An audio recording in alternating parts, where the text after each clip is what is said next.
नमस्कार।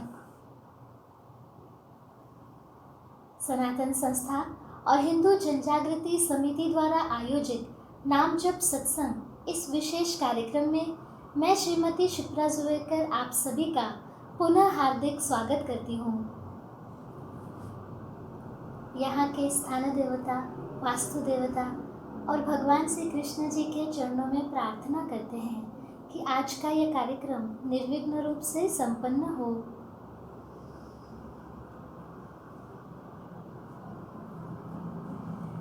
आज हम नाम जप सत्संग में कालानुसार साधना करना, ये साधना का सिद्धांत समझ कर लेंगे। अब हम नाम सत्संग का प्रारंभ करेंगे।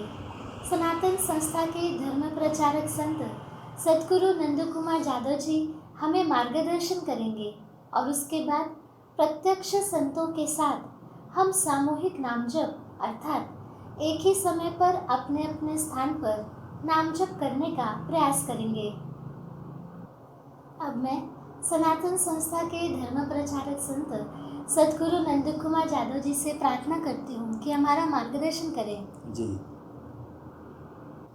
मैं भगवान श्री कृष्ण जी के चरणों में वंदन करता हूँ।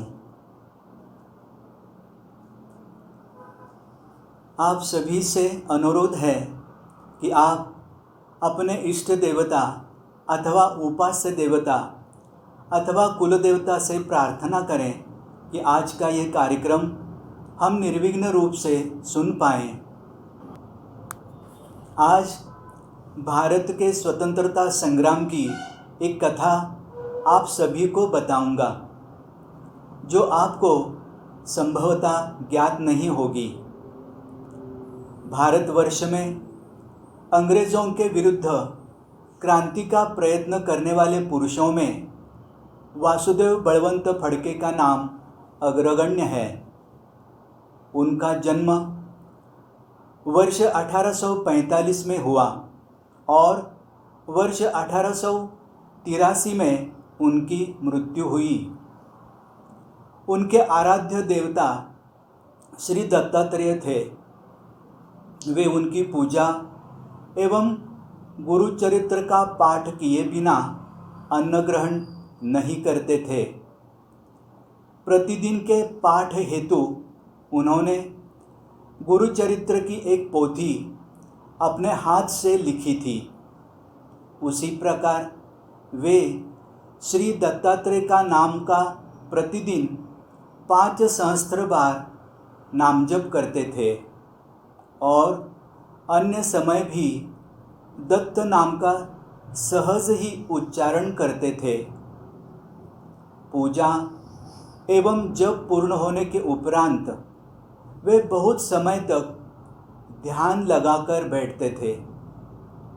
उस समय उन्हें अपना भान नहीं रहता था। उन्होंने श्री अक्कलकोट स्वामी, श्री नृसिंह सरस्वती, श्री माणिक प्रभु, श्री काल बोवा ऐसे सत्पुरुषों के दर्शन किए थे, परंतु उनमें से किसी ने भी अंग्रेज सरकार के विरुद्ध आंदोलन करने के उनके विचार को सहमति प्रदान नहीं की, क्योंकि अनुकूल काल आने में अभी बहुत समय शेष था। जब वे श्रीकाल बोवा नाम के एक संत के दर्शन के लिए गए, तब श्रीकाल बोवा ने उनका हाथ अपने हाथ में लिया और कहा, विचार तो अच्छा है, परंतु हठ में आकर यदि दीवार पर सिर पटकोगे तो व्यर्थ में मरोगे। ऐसा होते हुए भी वासुदेव बलवंत फडके ने अंग्रेज़ों के विरुद्ध क्रांति की सारी तैयारी की। भले ही तैयारी कितनी भी हो, परंतु उनकी ये तीव्र इच्छा थी कि क्रांति के लिए ईश्वरीय अधिष्ठान प्राप्त हो। अतः प्रत्यक्ष रणभूमि में उतरने से पूर्व वे पुनः तलवार लेकर श्री अक्कलकोट स्वामी जी के पास आए। उन्होंने स्वामी जी को प्रणाम कर अपनी तलवार उनके समक्ष रखी एवं दूर जाकर बैठ गए। मन में इच्छा थी कि यदि श्री स्वामी जी ने अपने हाथों से तलवार उठाकर दी तो मैं अजिंक्य बनूंगा, परंतु श्री स्वामी ने एक सेवक को बुलाकर तलवार को समीप के एक वृक्ष पर रखने के लिए कहा। सेवक ने वैसा ही किया। वासुदेव बलवंत फड़के बहुत समय तक बैठे रहे, परंतु श्री स्वामी जी कुछ नहीं बोले। तब वासुदेव बलवंत फड़के अत्यंत रुष्ट होकर अपनी तलवार लेकर पुणे लौट गए। घर लौटने पर भी मन अशांत था, अतः श्री महाराज जी से मिलने वे गोंदवले गए। वे जब पहुँचे तो सायंकाल हो चुका था। श्री महाराज खेत में खड़े थे। उनके साथ अनेक भक्तगण थे, इसलिए केवल औपचारिक बातचीत कर श्री महाराज उन्हें घर ले आए। सभी के सो जाने पर श्री महाराज जी ने रात भर उन्हें क्रांति के मार्ग से विमुख करने का प्रयत्न किया, परंतु वे किसी भी प्रकार से नहीं माने। दोनों समवयस्क थे, इसलिए श्री महाराज जी ने उन्हें बड़े प्यार तथा अपनत्व से समझाने के बहुत प्रयास किए। अगले दिन जब वे लौटने लगे तो उनमें इस प्रकार संभाषण हुआ। वासुदेव बलवंत ने कहा, मैंने सब सिद्धता कर ली है, मेरे लोग भी तैयार हैं। आप रामदास हैं, मैं शिवाजी बनता हूँ, आप मेरी सहायता कीजिए।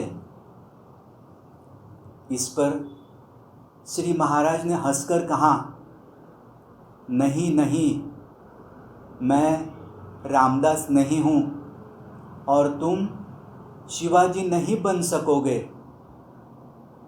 वर्तमान काल हमारे लिए अनुकूल नहीं है। अपनी शक्ति व्यर्थ न गंवाओ। तुम भगवान की उपासना करते रहो, इससे तुम्हारा कार्य और अधिक सुदृढ़ बनेगा। अनुकूल काल आने में अभी कुछ समय है। श्री महाराज जी के ये शब्द सुनकर वासुदेव बलवंत फड़के अत्यंत खींच उठे तथा श्री महाराज जी के मुख के सामने अपने हाथ हिलाते हुए बोले, वाह रे साधु, और सीधे पुणे के लिए निकल पड़े। आगे कुछ ही दिनों में उन्होंने क्रांति की मशाल जलाई और अल्पावधि में आसपास के सभी स्थानों में प्रसिद्ध हो गए। अंत में वर्ष 1879 के जुलाई माह में सरकार ने उन्हें विश्वासघात से पकड़कर उन पर अभियोग चलाया। जब श्री महाराज के कानों में ये बात पड़ी कि वासुदेव बलवंत फड़के को सरकार ने कारावास में डाल दिया है, तो वे इतना ही बोले, अरे रे, हमने एक अच्छे मनुष्य को खो दिया। अब इसके आगे ईश्वर उन्हें अधिक कष्ट न होने दें। 4 वर्ष उपरांत वर्ष 1883 में एडन के कारागृह में उनकी मृत्यु हो गई। इस कथा से हमें क्या समझ में आता है, हर कार्य का काल निश्चित होता है। हमारा आचरण अर्थात कार्य, साधना काल के अनुरूप होना चाहिए, तब ही हमें उस कार्य में अथवा साधना में सुलभता होती है। अब हम सत्संग के मुख्य विषय की ओर बढ़ेंगे। जी, इस प्रसंग से हमें सीखने मिला कि काल के अनुसार हमें कार्य और साधना करनी चाहिए। जी, तो आपसे निवेदन है कि आज हमें काल के अनुसार साधना करना, साधना का ये सिद्धांत विस्तार से समझाइए। जी, बताता हूँ। हाँ जी। आज मैंने जो कथा बताई उसका तात्पर्य भी काल के अनुसार साधना से संबंधित है। काल अनंत होने के कारण इसे युग की भाषा में ही मापा जा सकता है। सत्ययुग, त्रेता युग, द्वापर युग एवं कलियुग, इन 4 युगों का एक चक्र होता है। काल के अनुसार सब कुछ परिवर्तनशील है। सत्ययुग में समाज की सात्विकता बहुत अधिक थी। सात्विकता के कारण सभी की बुद्धि प्रगल्भ थी। वेद और उपनिषदों के भावार्थ का ज्ञान होने के कारण वे ज्ञान योगानुसार साधना करते थे। काल के प्रवाह में सात्विकता एवं बुद्धि की प्रगल्भता न्यून हो गई, जिससे त्रेता युग में सत्य युग की ज्ञान योग के अनुसार साधना करना कठिन हो गया। इसलिए ध्यान योग की साधना बताई गई।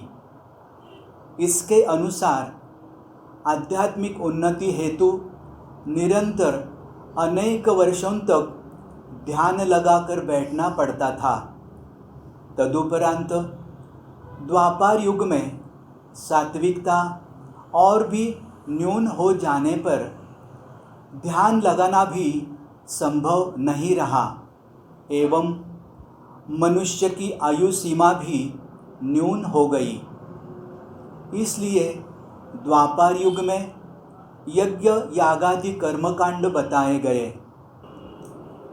आज के कलयुग में तो यज्ञ यागादि कर्मकांड करना भी संभव नहीं, क्योंकि यज्ञ हेतु आवश्यक सात्विक पुरोहित एवं हवन हेतु आवश्यक सर्व सामग्री मिलना दुर्लभ हो गया है। इसलिए कलियुग के लिए यज्ञानां जप यज्ञोस्मि अर्थात सर्व यज्ञों में जप यज्ञ श्रेष्ठ है, ऐसा स्वयं भगवान श्री कृष्ण ने श्रीमद् भगवद गीता में कहा है। वर्तमान में हमने नाम जप सत्संग के माध्यम से नाम साधना प्रारंभ की है। इसलिए कालानुसार साधना के हमारे प्रयास हो रहे हैं, ऐसे हम समझ सकते हैं। साधना ही क्यों, किसी भी कार्य को कालानुसार करने पर उसके लिए किए प्रयत्न व्यर्थ नहीं जाते। ये महर्षि अरविंद के उदाहरण से स्पष्ट होगा। आधुनिक क्रांतिकारी अरविंद, इन्हें जब वडोदरा के एक संत श्री विष्णु भास्कर लेले ने कहा, वर्ष 1947 में भारत स्वतंत्र होगा, तुम्हें कुछ करने की आवश्यकता नहीं, साधना करो, ईश्वरीय आदेश पर आश्रित रहो। तब अरविंद जी ने क्रांति का मार्ग छोड़कर साधना आरंभ की और आगे चलकर वे महर्षि अरविंद हुए। उन्होंने पांडिचेरी में एक बड़े आश्रम की स्थापना की। जी। अब काल के अनुसार नाम साधना सर्वश्रेष्ठ साधना है, ऐसे आपने बताया। जी। क्या इस काल में अन्य साधना के प्रयास अयोग्य हो सकते हैं? जी नहीं, बताता हूँ। जी। ऐसा नहीं है। सभी काल में सभी मार्ग की साधना के प्रयास करना ही योग्य है, किंतु काल के अनुसार साधना करने से शीघ्र आध्यात्मिक उन्नति हो सकती है। जी। काल के अनुसार साधना करना अर्थात नाम साधना करना ऐसे अपेक्षित है क्या? बताता हूँ। जी। नाम साधना भक्ति योग की साधना है। कलियुग भक्ति साधना के लिए सुलभ है, इसीलिए आधुनिक काल में जितने सारे संत हुए हैं वे भक्ति मार्गी संत थे। संत नामदेव, संत तुकाराम, संत मीराबाई, संत कबीर, संत तुलसीदास, संत सूरदास, संत रविदास, संत रोहिदास इत्यादि सारे संत भक्ति मार्गी थे। इससे कलियुग में नाम साधना का महत्व ध्यान में आता है। जी। काल के अनुसार साधना के और कौन से प्रयास होते हैं? जी बताता हूँ। जी। कालानुसार साधना का एक अंग है धर्म पर ग्लानि आने पर धर्म संस्थापना हेतु कार्य करना। स्वयं भगवान भी जब जब धर्म पर ग्लानि आती है तब तब वे अवतरित होते हैं। महाभारत युद्ध में गुरु रूप श्री कृष्ण ने शिष्य रूप अर्जुन से कहा था, परित्राणाय साधूनां विनाशाय च दुष्कृतां धर्म संस्थापनार्थाय संभवामि युगे युगे। इसका अर्थ है सज्जनों की रक्षा हेतु, दुर्जनों के विनाश तथा धर्म को पुनः स्थापित करने हेतु मैं प्रत्येक युग में पुनः पुनः अवतार लेता हूँ। भगवान श्री कृष्ण का ये वचन स्पष्ट करता है कि धर्मग्लानि होने पर साधक को धर्म संस्थापना हेतु प्रयास करने चाहिए।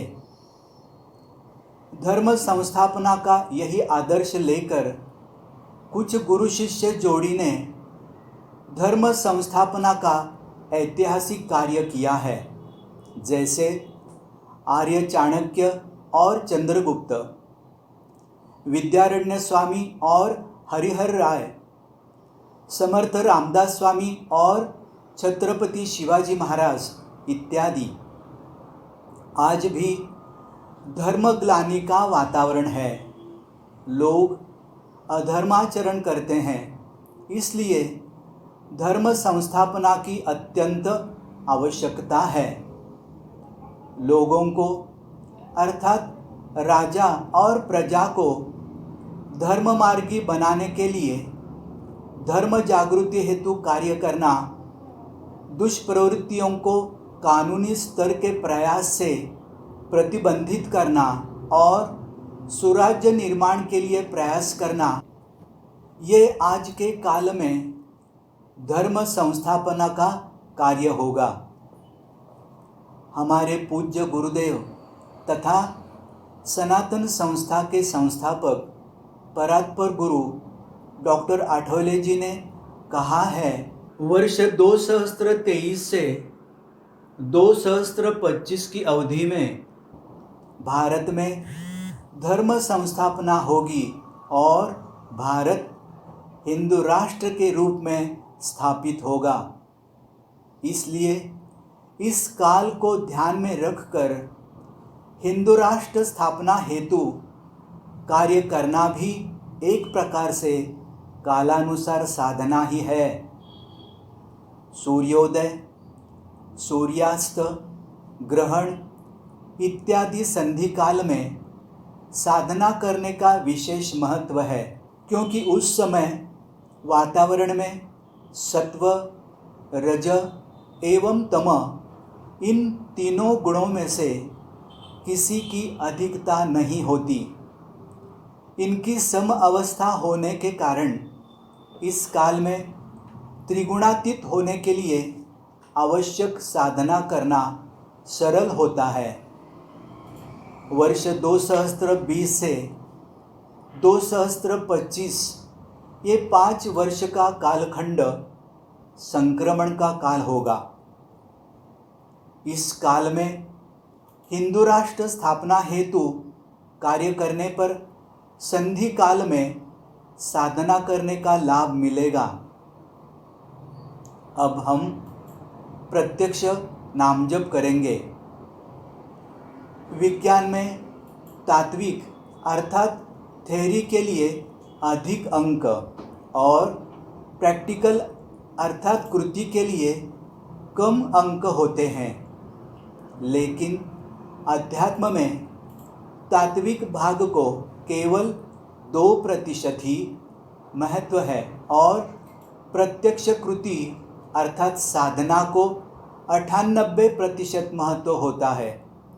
तो आइए हम भी इसी का अनुभव लेने का प्रयास करते हैं। अब हम नामजप की प्रत्यक्ष कृति करेंगे। नामजप करते समय अधिकांशतः मन में विचार आते हैं। मन का आलंबन अर्थात मन किसी सूत्र पर एकाग्र करने से विचार कम होते हैं और मन की एकाग्रता शीघ्र ही साध्य होती है। आप भी नामजप करते समय भगवान श्री कृष्ण के छायाचित्र की ओर देखकर नामजप करते हैं तो नामजप अच्छा होगा। नामजप करते समय मन को कैसे लगा इसका निरीक्षण करने का प्रयास करें। इससे हमारे मन की अड़चनें ध्यान में आएंगी। इन अड़चनों और मन की शंकाओं को आप सत्संग में पूछ सकते हैं, जिससे आपको इनका समाधान मिलेगा। साथ ही आपको यदि कुछ आध्यात्मिक अनुभव अर्थात अनुभूतियाँ होती हैं तो वे भी हमें बताएं। उसका भी अध्यात्म शास्त्रीय विश्लेषण हम सत्संग में लेंगे। और अब नामजप के संबंधी अधिक सूचनाएं श्रीमती क्षिप्रा जी हमें देंगी। जी सदगुरु जादव जी, आज आपने हमें सिद्धांतों के विषय में और भी जो शास्त्र बताए उसके लिए हम सभी आपके कृतज्ञ हैं। अब हम श्री कृष्ण जी का नाम जप ऑडियो के द्वारा लगाएंगे। इस ऑडियो की एक विशेषता है, सनातन संस्था के संत और सदगुरु श्रीमती अंजलि गाडगिल जी ने ये सात्विक जप का उच्चारण किया है। यदि आपके उपास्य देवता अथवा कुल देवता अलग है और आपको उनका नाम जप करना हो तो कृपया ऑडियो म्यूट कर सकते हैं और नाम जप कर सकते हैं। आज प्रत्यक्ष संतों की वंदनीय उपस्थिति में हमें नाम जप करने का अवसर मिल रहा है। हम इसकी अनुभूति लेंगे। नाम जप का समय पूर्ण होने के पश्चात हम आपको सूचित करेंगे। किसी भी कार्य से पूर्व प्रार्थना करने से और कार्य पूरा होने के बाद कृतज्ञता व्यक्त करने से कार्य में आने वाली बाधाएं दूर होती हैं। इसलिए अब हम नाम जप का प्रारंभ करने से पूर्व अपने इष्ट देवता, कुल देवता या भगवान श्री कृष्ण जी से प्रार्थना करेंगे, हमारा नाम जप भावपूर्ण और एकाग्रता पूर्ण होने दे, ऐसी आपके चरणों में प्रार्थना है।